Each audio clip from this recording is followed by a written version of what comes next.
Morning, everybody. I'm just going to do I just got stage fright when I saw Alf King appear on there. Alf knows infinitely more than I'll ever know. I'm just an enthusiastic amateur who enjoys photographing and identifying birds. I try and get out every day. I try and see what's going on every day. I do the RSPB watch every year, and I also do the BTO one on a nearly daily basis. That's another topic entirely. Um, enjoy it, and I try also, when I do see something, try and look up another fact every day, and see how it goes from there. As I say, there's people that know infinitely more than I do. This list isn't exhaustive in that it's not every bird you'll see in your garden, and in some cases it'll be more birds than you'll see in your garden. I've tried to avoid, where possible, confusing it with juvenile birds, because the recognition is great until the juveniles come along, and in some cases, of course, the females can cause problems. So I've tried to keep it fairly straightforward, fairly simple, mainly targeted at people like myself, to be quite honest with you. If you have any queries, I'm sure we can find a way to do it, and at the end there are ways we can divert your queries and get answers for you. And the presentation is split into three parts. So without any further ado, I'll crack on with the first. And here we go again. Right, can you boot it? Obviously, can you see the full screen properly? Yeah. Yeah, good. A little garden acrobat, great fun to watch. Very nimble, in and out your garden, in and out of the bird feeders, lightning. Mainly occupies deciduous woodlands when it's not in your garden. It's a common garden visitor, and of course it's a nest box occupier, probably the most famous of the nest box occupiers you get in your garden. And most nest boxes tend to be geared around being made for blue tits. Regular on the bird tables, loves peanuts, loves sunflower seeds, loves fat balls. Also eats insects and absolutely adores caterpillars, particularly in the breeding season when it's bringing up a clutch of chicks. They do. You do see them picking up caterpillars, and they can be a gardener's friend in that respect, but they're obviously not a butterfly's friend. They begin nesting around about late April and can have up to 12 eggs in one brood. So when you do see them escaping from your bird box, it's an amazing sight. They come out like little bullets, disperse around the garden, and then regather. And they tend to hang around for a while. So if you can do put a bird box up and watch the blue tits, they will be very rewarding in terms of a sight to behold. There we are. That was two of the juveniles being fed by a rather scraggy adult in eclipse. They change their feathers just after they've done the breeding, and so the blue tits tend to look a bit tatty, but they come back and they're beautiful little birds. I think really one of the most beautiful birds we have in the garden, but I'll probably say that as we go along anyway. The next one, of course, is the big cousin of the blue tit. It's a bigger bird entirely, and despite it being a beautiful bird, doesn't get quite the same attention. It's not quite as pretty and not quite as still a lovely bird. It's bigger than the blue tit. Again, it's occupied with deciduous woodlands, farmland and parks. It feeds on the ground or on a feeder, so you'll see it's bobbing about on the ground, picking up stuff from underneath the feeders. Again, peanuts, sunflower seeds, fat balls. There's a theme going here, isn't there? It also eats insects, seeds and nuts. Nests in a hole in a tree or a wall. And I saw down at Sands once. I'll show you the picture of it in a minute. It has one brood, again up to 12 eggs. And that was at Sands. And that's a picture of the great tit in the hole. Great tit disappeared. 1 minute later, a nuthatch appeared. Same hole. Nuthatch had a look around, disappeared. Great tit came back. In the end, the nuthatch won, but I'm sure there's enough tree holes in Sands Woods for everybody, so I'm sure it was okay in the end. Here we have the coal tit. This actually is about the same size as a blue tit. It is absolute like lightning. It's Usain Bolt of the bird world. It's, if you can get a still photo of it. Alf had a lovely one the other day on the Home Firth Wildlife page, and they really do move around fast, and you have to almost anticipate where they're going to land in order to get a decent photo. They tend to occupy conifer woodlands, but of course they now spread and now very regular garden visitor. And conifer woodlands, I suppose, means also the Leylandii, or as I call it, Leylandi weed. There's plenty of it around gardens, and so it's, the coal tits will like that sort of plant. Again, it's a peanut, sunflower seed and fat ball lover. And interestingly, it stashes food for later. So if you've got window boxes and hanging baskets and stuff, and you suddenly find a sunflower growing in the middle of your hanging basket, the chances are it's been planted by a coal tit. So I sometimes keep them. If the pot's big enough, I'll let the sunflower grow. If it isn't, I'm afraid it has to go. Otherwise, it'll just the pot. Insects, caterpillars, seeds, and spiders. In its native situation, you don't have to put those on your bird table. It nests in a hole in a tree or a crevice. I've never yet found out where the ones around my garden are nesting. I think they're nesting in the Leylandi weed next door. And food again, up to 10 eggs.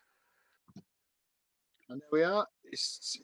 It like a lot of the tits, they take the food away from the feeders. They don't tend to eat on the feeders. And this is a photo I got of a coal tit just about to depart with a sunflower seed. Whether it's going to eat it or whether it's going to plant it, I do not know, but we'll see if a sunflower appears. Interestingly, they look in many ways very similar to the grey tits, but they're a lot smaller. So if you're a bit confused, they are a lot smaller than the grey tit. So if it's bigger than the blue tit, it's the grey tit. If it's smaller, it'll be a coal tit. And also look out for the white mark on the back of the neck of the coal tit, the white stripe on the back, and that will tell you it's a coal tit. But you will have moments of doubt, apart from Alf, he won't. Long-tailed tits. These little gangs maraud around gardens.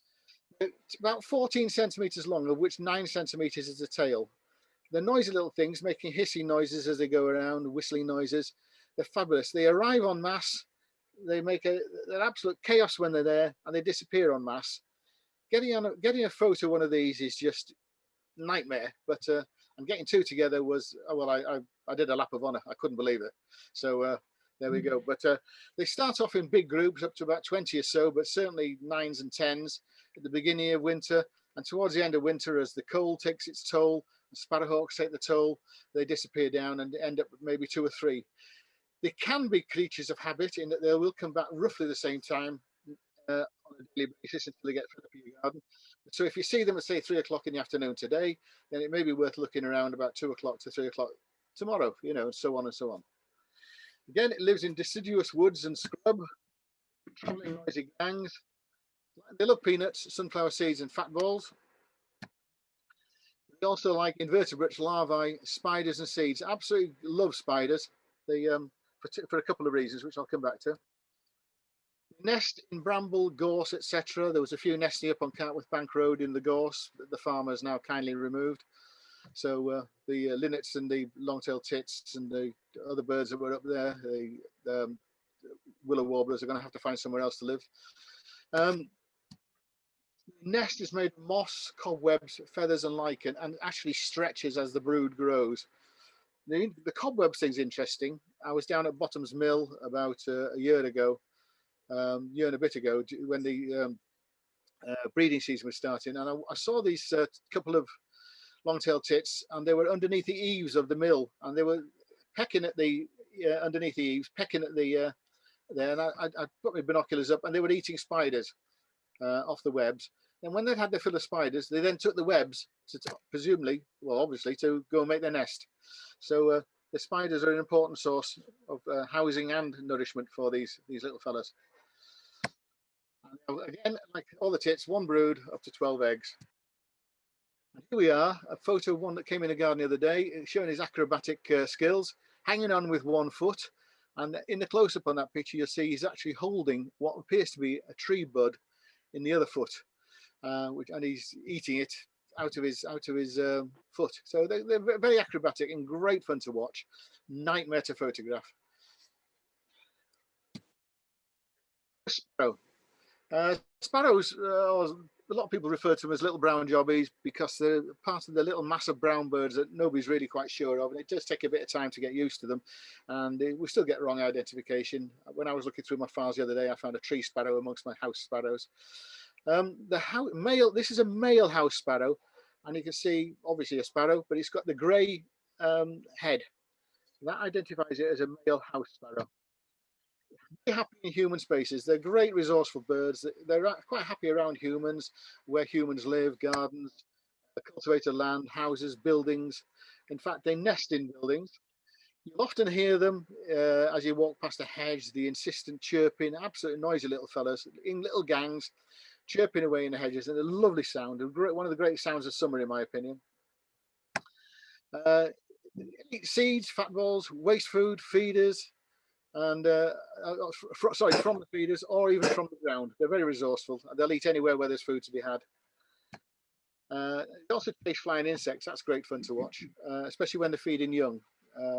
A lot of birds intensify their insect eating when they've got chicks, because they need protein to feed to the chicks.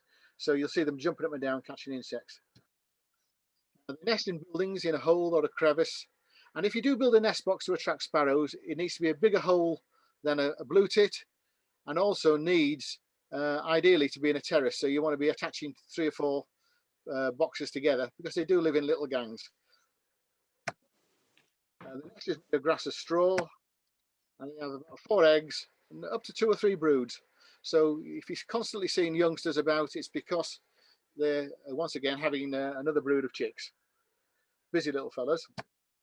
This is a female perched in exactly the same spot as where the male is. So as you can see, it's quite mostly brown. Quite a beautiful bird in its own right, with that little eye mark. So that's the female of the house sparrow. The juveniles as well tend to look the same for a short while. So in the summer, you can differentiate the males from the females, and in and amongst you'll see the juveniles as well. Next bird is the tree sparrow. Not so common these days. In fact, they're becoming increasingly more of a rarity through changes in farming, the scrubbing up of hedges, etc. I've included it though because you can see that the tree sparrow, unlike the house sparrow, has an all brown head. The other thing that makes it slightly easier as well is the males and the females look the same. I've no doubt there's minor differences, but for all intents and purposes, the male and female looks the same. So if you see a house sparrow with a sparrow with grey over its head, it's a male house sparrow. If you see it's all brown, it's either a male or female tree sparrow. A lot shyer than the house sparrow, but it does join in with house sparrow flocks. I haven't had any for a while this year on my side. Interestingly, on my side of the valley, I get a lot of house sparrows, but no tree sparrows. A friend of mine and friend of Alf's, who lives across the valley on the other side, called Trevor Doherty, he gets tree sparrows and not many house sparrows. And that's in the space of half a mile as the sparrow flies. And, totally different, obviously totally different habitat to attract them. This year we had quite a few tree sparrows in the house sparrows. As I say, in a big decline in the UK. They like seeds, fat balls, waste food, feeders and ground, off the feeders and on the ground. They also eat grass and cereal seeds and small invertebrates. They nest in buildings, trees, cliffs, in a hole or a crevice. 2 to 7 eggs, again up to 2 or 3 broods. And there we are, a couple of them up on the Ward's bank together. I don't know whether it's a male and a female, or whether it's 2 males, or whether it's 2 females. No doubt there's people will know the difference, but I'm afraid I can't tell you. This fellow is the other one. It used to be called a hedge sparrow. It's now correctly known as a dunnock. And you see these little characters about the garden, usually on the ground, skulking below the feeders, in and amongst the undergrowth. But they will actually come onto a bird table, but not regularly. They do tend to eat underneath. So they're quite useful. They do a bit clearing up underneath before the rats get to it. They tend to be solitary, unless there's food is plentiful. I've got about 6 or so in my garden, but you'll see them out in the countryside, just one at a time in the hedgerows. They're actually prettier birds than they appear as well. Especially in the sun, they've got an iridescence about the feathers, which is really quite beautiful. They're mostly a ground feeder. They eat invertebrates, seeds and grain. Not usually, as I say, on the bird table. They nest in low scrub, in hedges and gardens, lower down in bushes. They have interesting pairing arrangements in that you might find 3 males and a female, 3 females and a male. They're not really bothered about whose male is whose female, etc., etc. They really are birds of the swinging 60s. They have an interesting lifestyle, and they really are fun to watch. 46 eggs in up to 3 broods. So in a really good summer like we had last year, you could find, I think I saw up to 3 broods in the ones in our garden. That's it for me for now. Yeah, that's a dunnock up on the gorse that has been scrubbed up on Cartworth Moor Road. So you'll have to find a new home for there.